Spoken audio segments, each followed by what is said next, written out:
And it was a supernatural short film about a woman trying to escape this situation by rejoining nature, because nature was kind of coming in and reclaiming this place.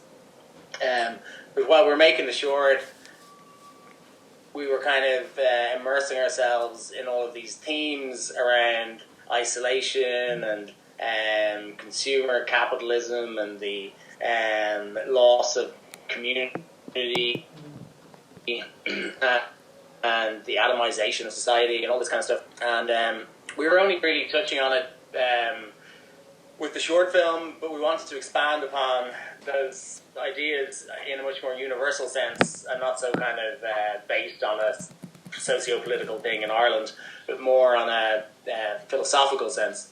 And that's when we started into working on VIVARIUM.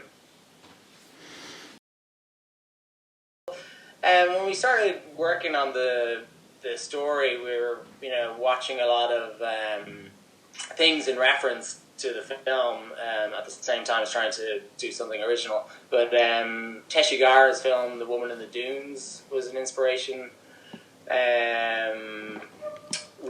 Roy Anderson's films, especially in terms of the aesthetic, like because we were going to build a big set and then light it as an exterior. Lost Highway with David Lynch, Safe by Todd Haynes. A lot of that kind of stuff, I suppose, fed into the atmospheric and aesthetic. Because there's a lot of strange parallels with film and with what's going on with people in isolation and stuck at home with their kids, driving them mad, and going out to the garden and working on projects, sticking holes, packages arriving, everything, getting things by post, just like the couple in the film.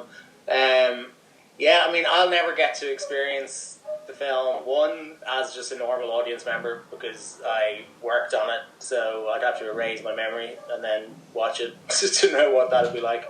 And secondly, I'll definitely never, even, editing it and watching it in festivals or whatever, doing Q&As,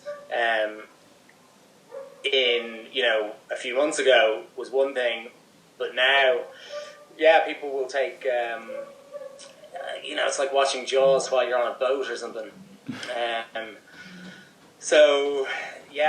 People will definitely get something else from it or draw different parallels than they would have if this wasn't going on. So I think it's probably a really interesting film to watch during quarantine, but hopefully it'll still be an interesting film to watch after as well, and was before. So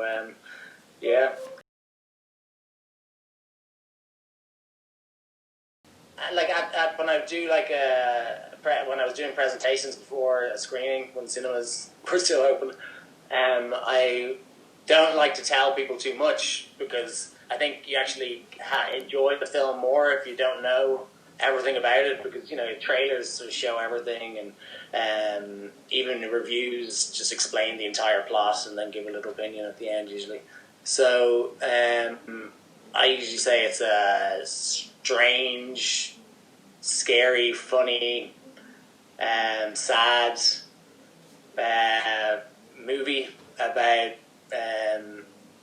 the social contract and how a young couple end up trapped in this strange place.